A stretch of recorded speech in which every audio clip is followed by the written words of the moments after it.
run yet. So anyway, this is about Cookiecutter. Cookiecutter started around 2016, 2017, and Raphael Piarzina was one of the people who started it. And I would definitely take a look at what he has to say. And coming from what Chris said, we're actually coming from PyData. PyData is where Cookiecutter got its start. So it has applications of all kinds. And I'm not going to get into many of those. I'm basically concerned with how do I create a project directory structure using Cookiecutter. And in order to do that, I came into a problem. And the problem was that in order to specify what Cookiecutter does, you have to write a file. Let's go look here and see what the files are. And the files basically have a file called Cookie Monster. Let's go to there. Oops. This is my slow Mac reacting. And we can see that there's two files in here. And one of them is called cookiecutter.json. And what that is a bunch of commands that describe how Cookiecutter is going to do its work. And then we have this funny looking directory system, which has this name cookiecutter.project_slug. I'll just open this up. Does anyone know what a slug is? This is a little bit of a research project.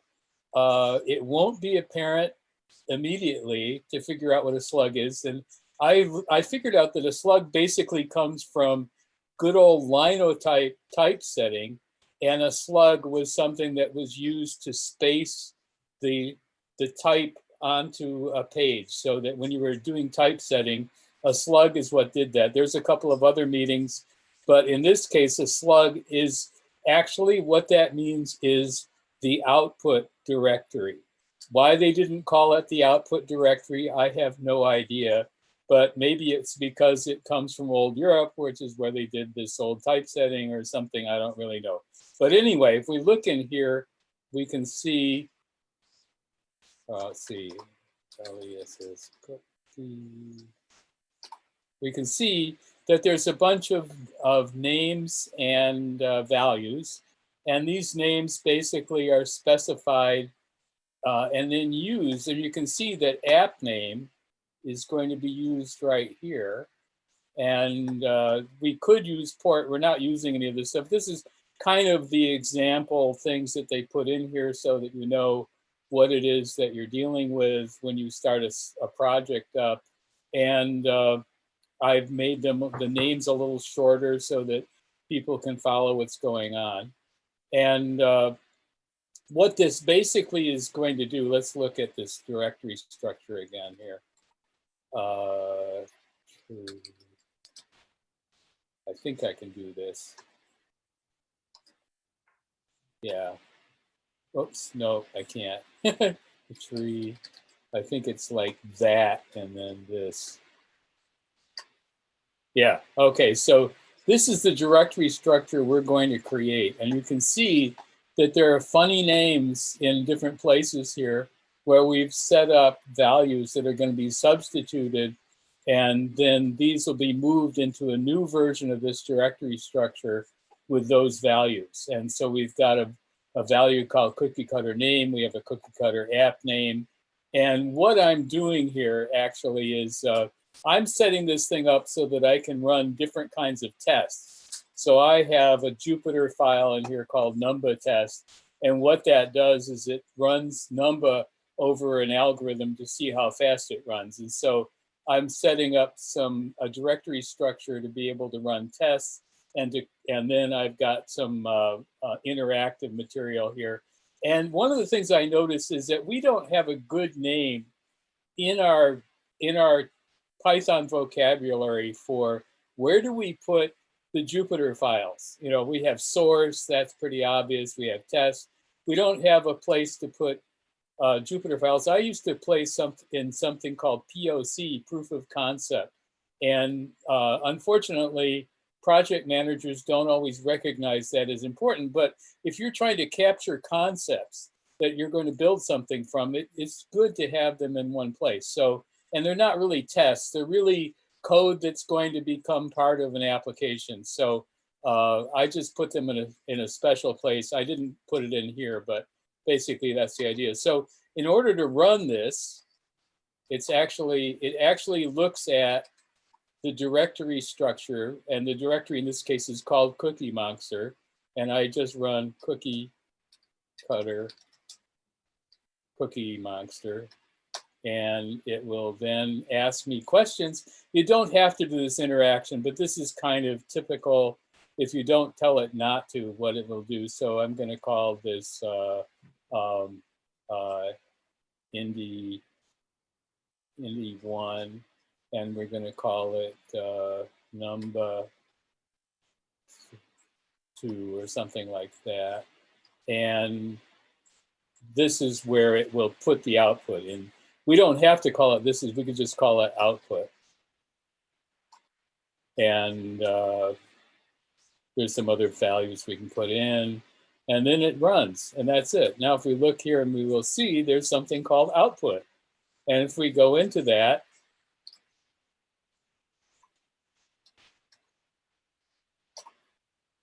and then do tree, we can see that it's replaced all of these funny variables with the things that we put in here, like Indie1 is a name that we put in to be the app ID and so on. And you can have multiple things that you put in here, and you can actually put data into a Python program and have it be fed in by Cookiecutter. So Cookiecutter doesn't just create directories and file names, it can actually add to things in the Python program as it's going along. So but this is the basic idea.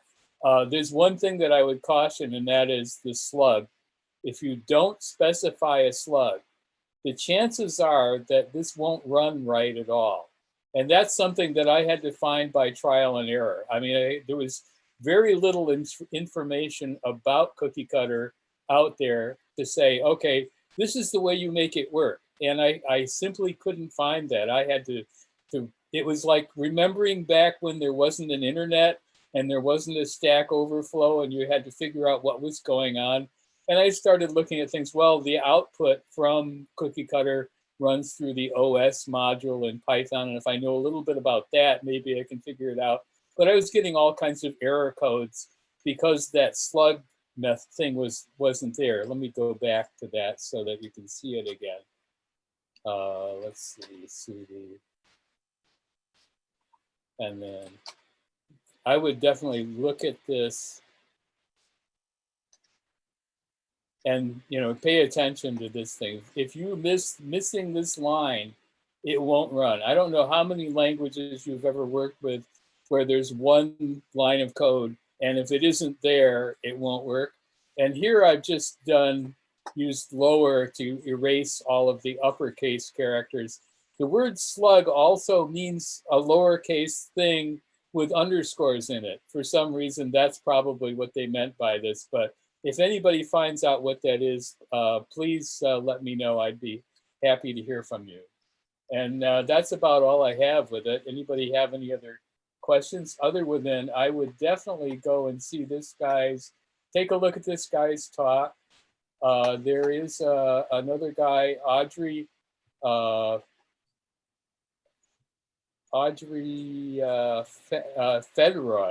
and he has some interesting things about Cookiecutter. One of the things you'll find is that Cookiecutter has these things that happen after it's run called hooks, and you can have post processes. So you could say, build up a database structure and have it structured using the names that you've fed into Cookiecutter, and then write a program that will write the database out and put it in and call it from hooks, and it will be able to actually set up a database from that. So there's a lot of extra things that you can do with it, but I think getting the basic concept is the first thing, to know what goes in Cookiecutter JSON, and to know that slug has to be in there at some point or it won't work. I think that'll get you a long ways into being able to use it. Thanks for listening, and if anybody has any questions, I'll be happy to answer. Are there any questions? Everybody went to sleep. Sorry. That was good. Karen, looks like. Yeah, I just thanks for talking about Cookiecutter. I think it's a super cool tool, and I just want to give a heads up that it's one of the major open source packages that was created and supported by a woman developer, Audrey Roy Greenfeld, and she and her husband Daniel Roy Greenfeld, they write the Two Scoops About Django books. Oh, right. They've changed their names to Audrey and Daniel Feldroy. So if you see that name, that's where that comes from. So and they make a variety of cookie cutter packages that are super useful. So it's just a little side note about why it's cool in addition to just being cool by itself. I don't know the name of the other core contributor creator as much, but I think she was the lead on that. So yeah, I don't have all of them here. I should try and collect more than what I have here. But thanks. We also have a question on the Q&A from Stephen. He wants to know, can you compare Cookiecutter to Jenkins? So that's an interesting point. See, I looked at that. I know a lot about the Java infrastructure, and what Java has are things like Spring Boot. And Spring Boot is a beautiful automated system that has a web interface, and it allows you to do all kinds of design and customization right from the web.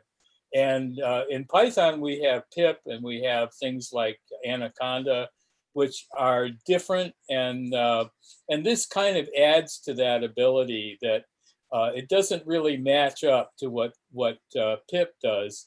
And it kind of enhances it. It's kind of like a macro capability within Python. It's not a macro language.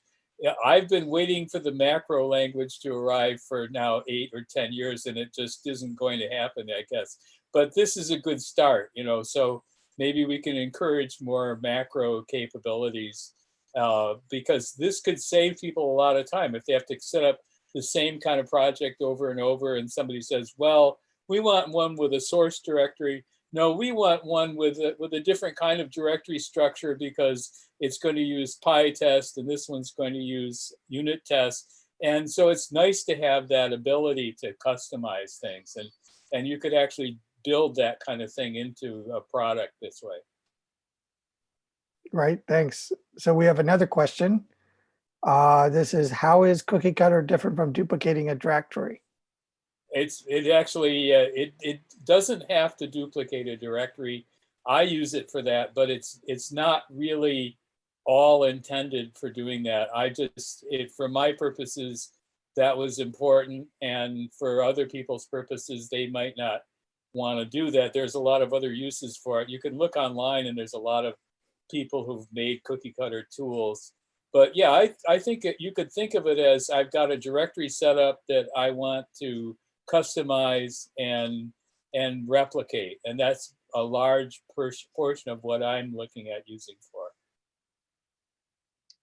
I'll just add on top of that, the Cookiecutter, using the template system, you can set up basic things like there's options. It's not just a replicating like this exact same structure.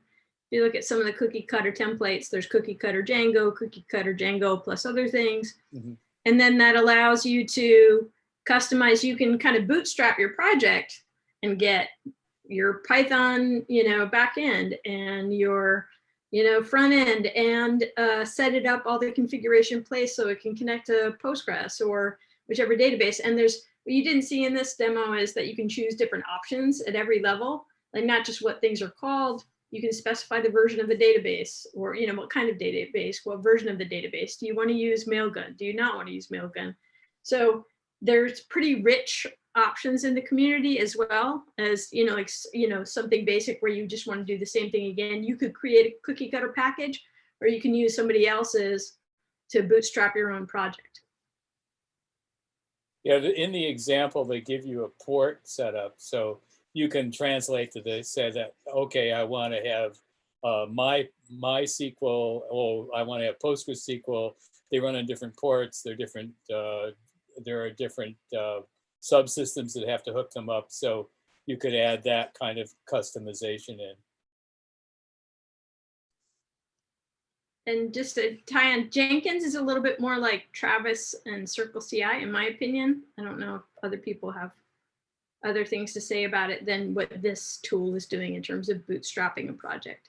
Oh, right. Like, Jenkins is really for testing the project after you've got it ready to turn over. And Jenkins has a lot of customization for doing that.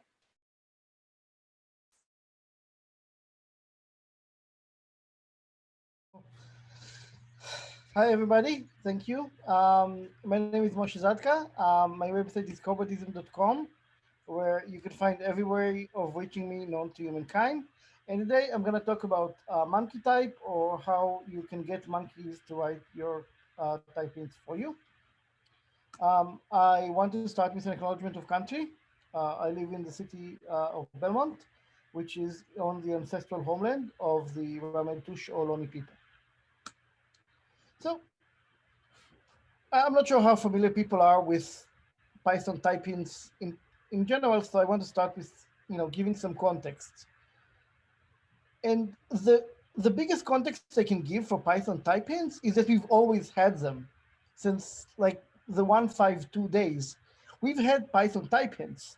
They were just in specially formatted comments, but you would type like this expects an int, this expects a string, this function returns a list of tuples or whatever. So we've always had type hints. Now we have a special syntax to put the type hints so that our documentation tool can still use them and display that, but also now they're checked for consistency, which is great because it can alert us that there are problems. And if you have never seen those before, here's like maybe the simplest example I can think about. It's a function that adds two numbers and returns a string by adding them and then stringifying that. That's a pretty straightforward thing. And if you run it, it will obviously work. But more importantly, if you run MyPy on it, it will say, looks good, your types are great. So Python type hinting uses progressive typing, meaning you don't have to type everything. You don't even have to type everything close recursively. So here's a function called add with extra. It might not be doing something useful, but it does something, which is it adds x plus y plus a return value of extra, and then stringifies that. And that looks good, right? Because for all extra might be returning something reasonable, except it doesn't. It returns a string.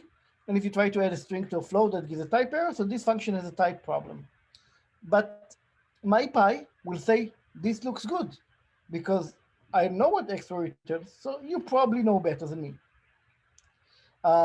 This is obviously not great, but this is progressive typing. We typed some stuff. It will find some errors, right? If I forgot to put the str statement in add with extra, it would have alerted me. But as it is, it doesn't know that there's a problem because I haven't typed extra. To fix that, I can add type information to extra. If I say extra returns a string, then extra does return a string. So MyPy will be fine with extra. But now it will alert on add with extra because you cannot add a float to a string. If I say that extra returns a float, now add with extra will look fine, but extra will be marked as a type error because it returns a string and it should have returned a float. And if I actually fix it, now MyPy will be happy with my code and my code will actually work. Again, might not do something useful, but it will add two numbers plus 0.1 and returns a stringification of that. And this whole exercise of how we add typing to code and how we find type errors, here the function will write next to each other. In real life, your functions might be over here and they're gonna be calling something over there. But this is how progressive typing works. And now that you know that, you probably have, in your personal life, if you have a big open source project, or in your professional life, if you're employed as a Python developer, you probably have a project, and now you can use what I've shown you. And I've shown you a little bit, but you can read the documentation and do the same and get any problems if you have Typing consistency. On your 1,000-line project, that's going to take slightly longer than what I've demonstrated with a 2-line project. And it's going to take 10 times as long if you have a more realistic 10,000-line project that actually does something interesting. So that's not great. And there is something that makes it even worse. And for that, I'm going to use a little bit of a simplified model of how you write Python code. Every model is simplified, every model is wrong, but this model at least illustrates an important point about progressive typing. And if you think about, the abstract, right? What is a type inconsistency?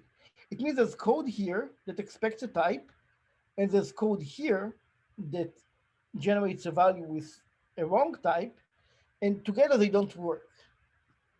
And if we assume that Q% of your code is covered by types because you're working in bits and pieces, then and assuming that every piece of code can call every piece of code, which is of course not true, but we'll simplify this for the sake of the modeling, then the chances that you will find a type error that exists is Q squared, right? Because that part has to be covered and that part has to be covered. If you remember, when we covered add with extra, but we didn't cover extra, we didn't get any errors from MyPy. And so when you want to justify, I'm going to start adding type information for my code. This will let us find a lot of problems sooner, and we won't have to, run it in production and sometimes get embarrassing errors. Then you want to justify, we will catch this many bugs. And so in this model, right, if you covered 90% of your code, the chances that you will catch a bug is 0.8. That's pretty good, right? Catching 80% of your type error before they even, run test is great.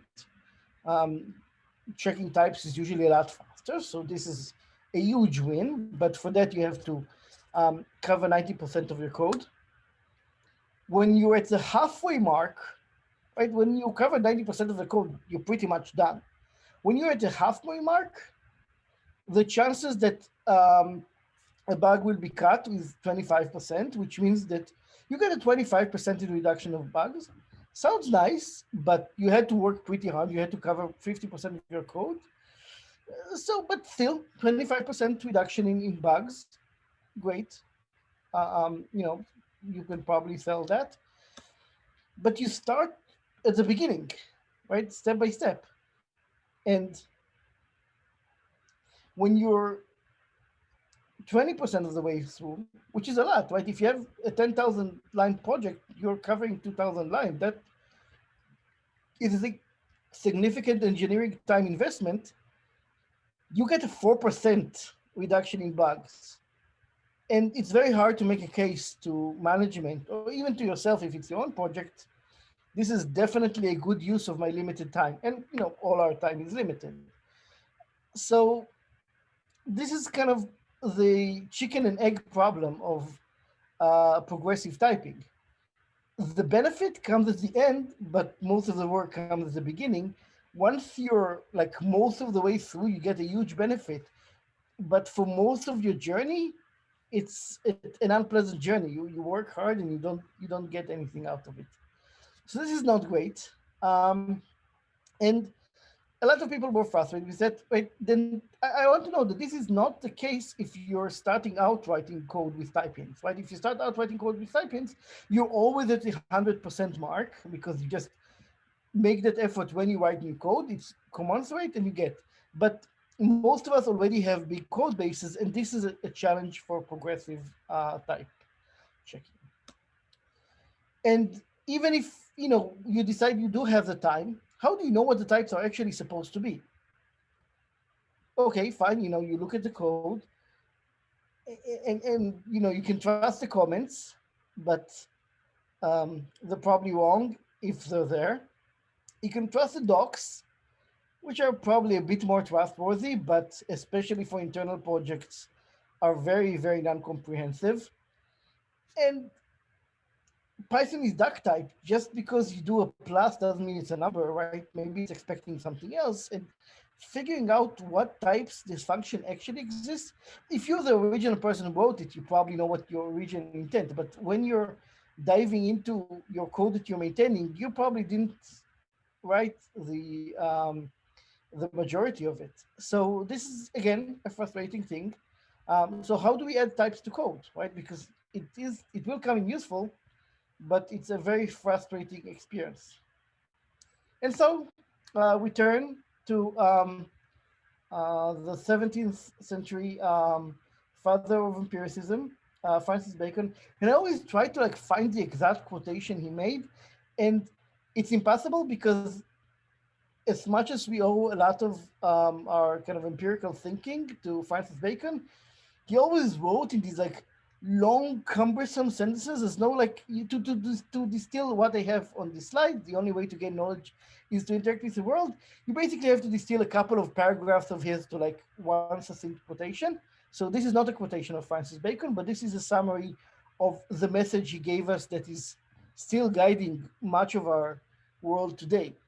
To gain knowledge is to interact with the world. You have to somehow, do something, and from that you can learn. And this is the foundation of MonkeyType.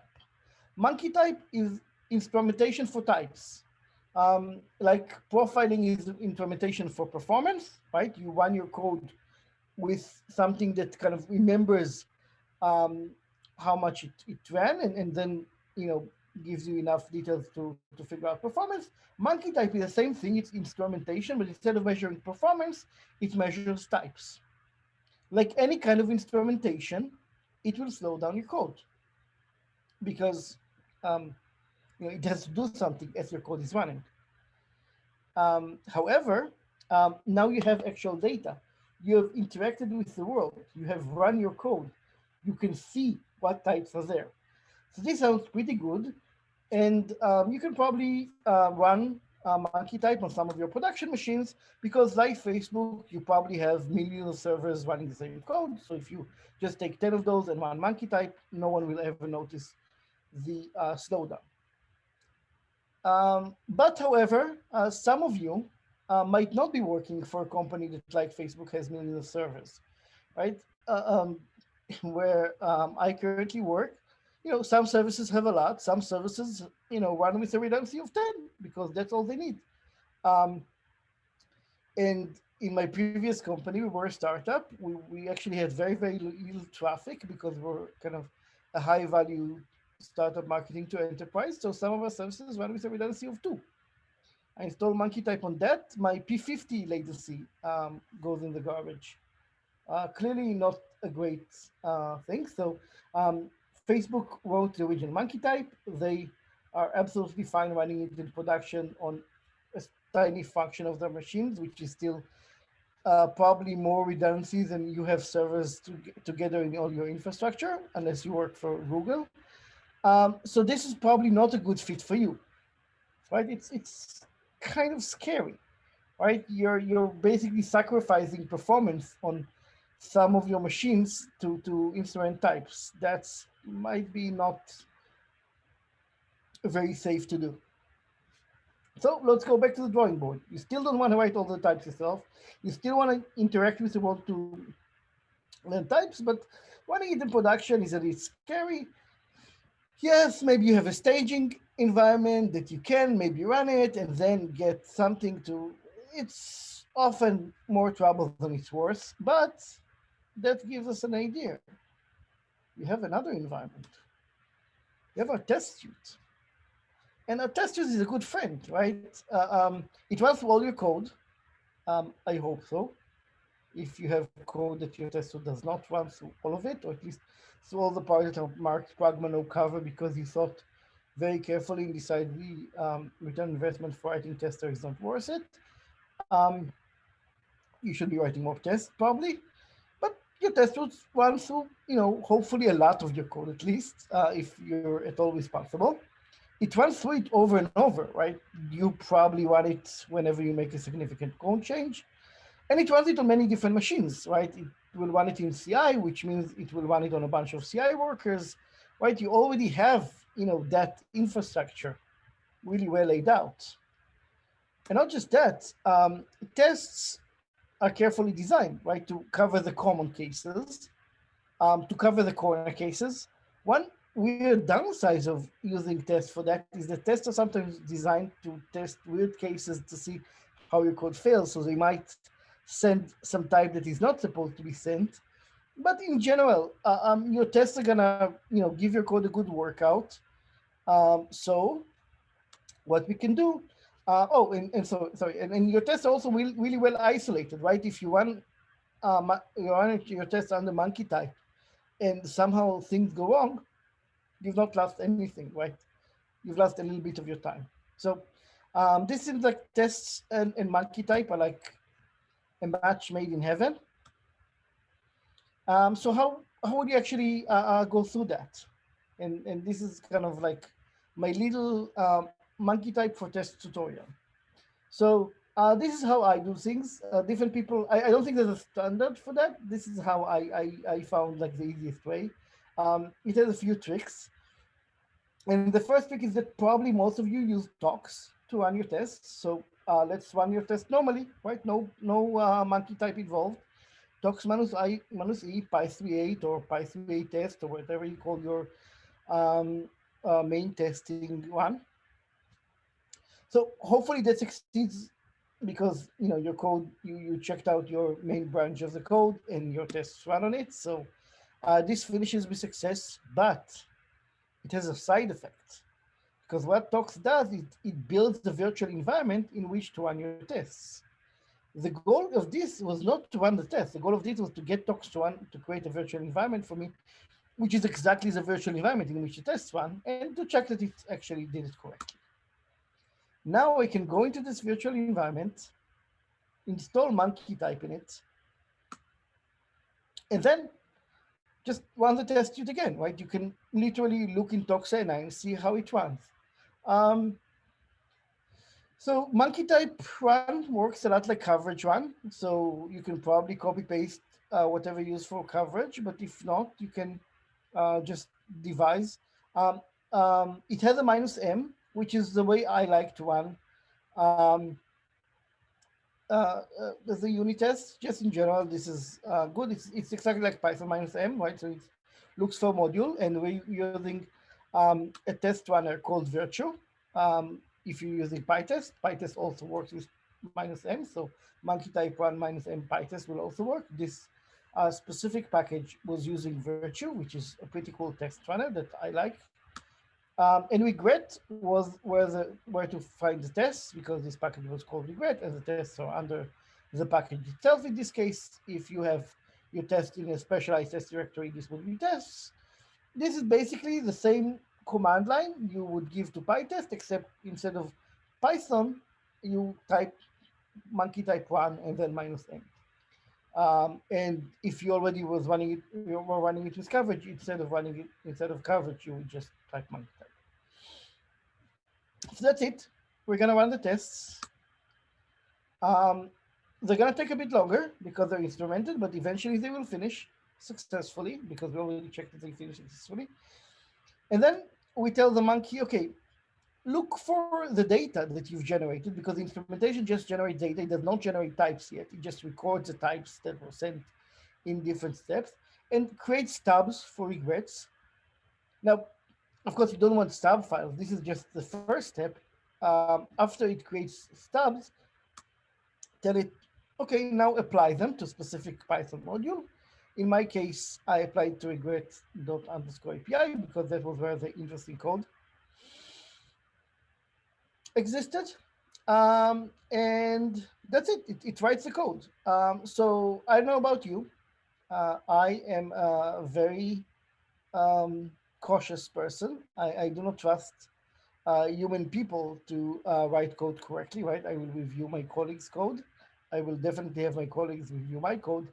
I am definitely not going to trust something called a monkey to check, to write code without checking it up on it. So I'm going to look at the diff. I'm not going to scroll through the entire diff because that would be too much, but I'll show some of the cool highlights. There was a function called inheritance. Before it didn't have types. Now it added a type. Version is of type string. It returns callable. Probably okay.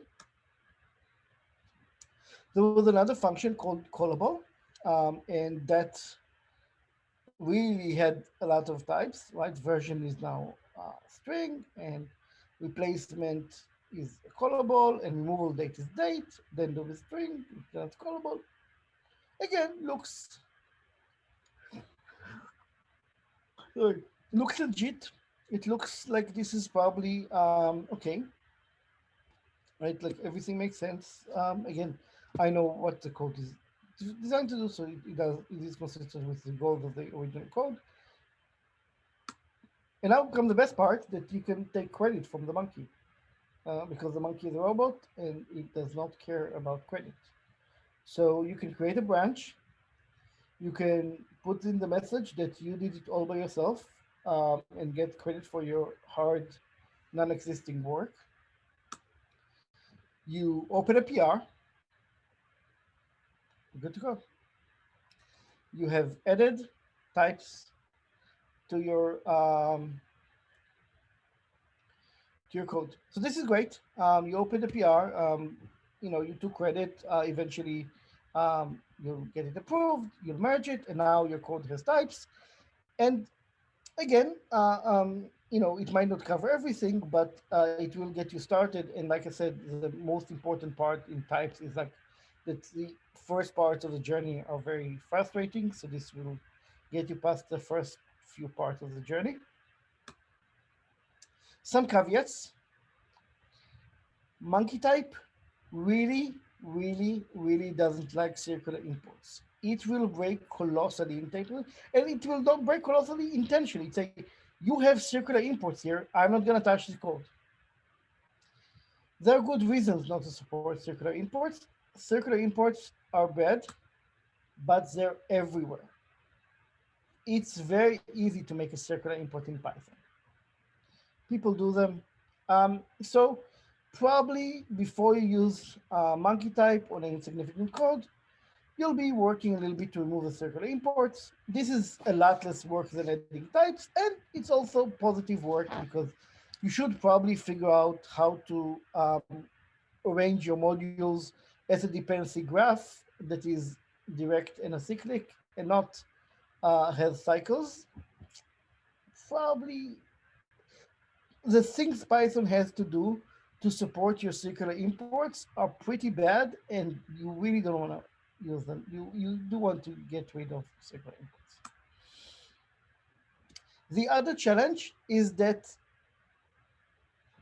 MonkeyType will do both problems that can exist when types are involved, which is it can underspecify the types. As you can see, it gave me just callable.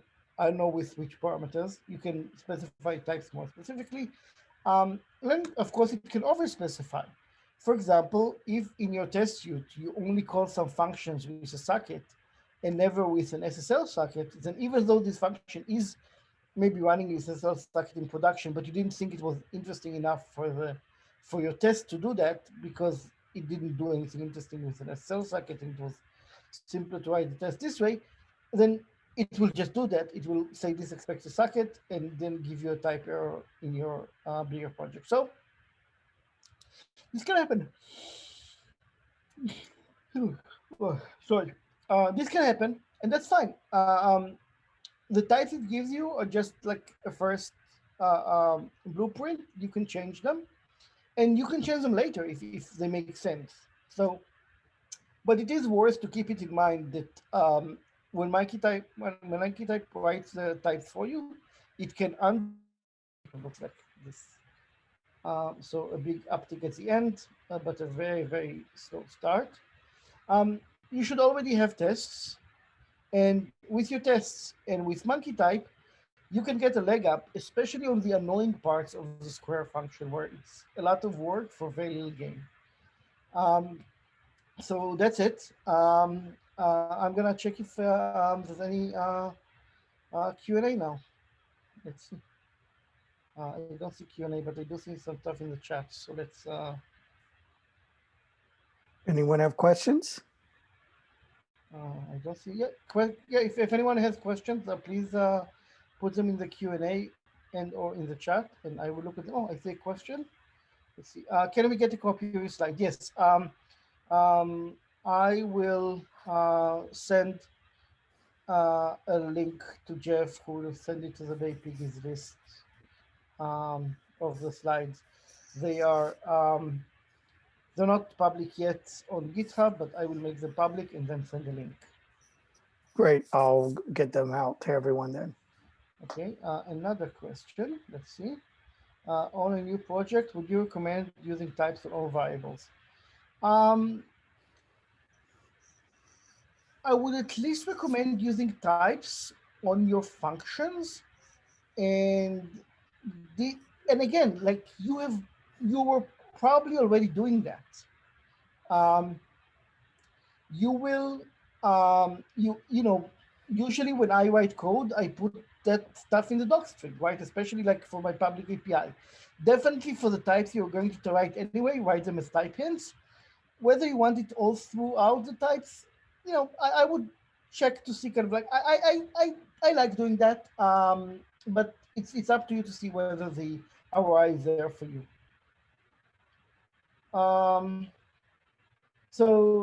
Chris asks, would I recommend just adding types to new work refactor than a huge typing effort to avoid the 4% justification?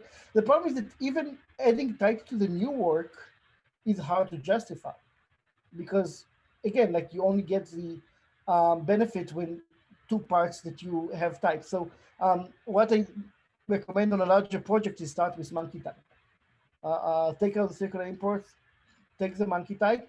Any diff that looks fishy, just don't commit it. But if 30% of the diffs don't look fishy, you've already gotten to pass the 10% point. So suppose I have a function returns dict. MonkeyType supports optional pretty well. You saw that it already marked parameters as optional. Could I give an example of situation where I would not recommend to use types? I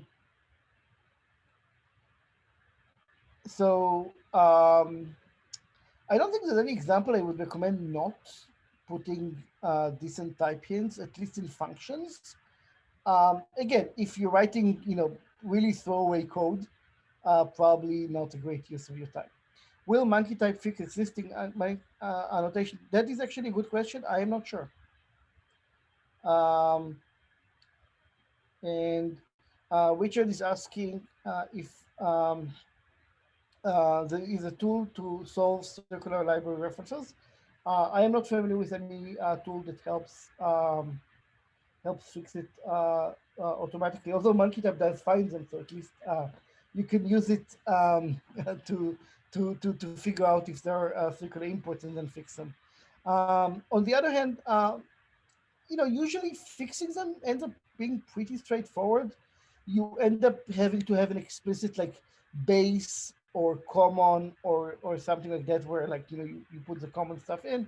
Usually your code already has some dependency structure reasonably in it, so all you need to do is just enforce it via imports. Okay, I'll wait for a few more minutes to see if anyone else has questions, but looks like I answered most of the burning stuff.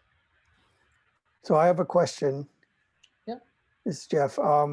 So how large of a code base have you actually done this to in practice? So far, I've only used MonkeyType like that in examples. I have not done it in production yet like that. This is something I'm still working on. So but I know that MonkeyType scales pretty big. In Facebook, they ran it on pretty large Facebook code bases. So I think of the many problems I foresee in MonkeyType, scaling up to a lot of code is probably not it. Cool, thanks. Yeah. Okay, and sounds like that's about it. Yes, if you just Google MonkeyType, you'll find the link to the project, which has great documentation. Okay. Yes, Kate. So I just have a quick question on your math in terms of the, perceived benefits. I'm just having some internet issues. I was wondering if how you, one of the things about having selling opportunities to make your code base better, that can you tell us a little bit about, and if you mention it, I apologize, how you do the math to identify. Yeah. Let me go back to the relevant slide and I can cover that. And I do admit that this is a very simplified model. So you can definitely argue with me on that, and it's pretty reasonable to object, but it is a model that at least justifies some of my ideas. So the idea is that typing will only find a potential problem if the code that calls and the code you call are both covered by type hints. Which means if you covered Q percent of your code, then the chances that both this and this will be covered is Q squared. So this is it's a very simplified model, but it does at least kind of motivates a little bit. And while I don't have kind of randomized experiences on people, this is often like the abstract feeling that people get when they work that you only really get a benefit when a significant percent starts. So my model is admittedly very simplistic, and obviously things don't work just that clearly, but it at least justifies some of these things. Where have I seen the most benefit from type hints? So this is a good question. It's usually it will. So often when if you have really great test coverage, you end up not getting great benefit from type hints, although they do work great to document the code. And honestly, like at that point, this is like the biggest just thing I saw. They do help that you often like have to write very obscure tests to cover weird corners of your code, and getting a first draft information from MyPy, this looks bad, will stop you from having to do a lot of preliminary work. So as you develop, this can accelerate your development.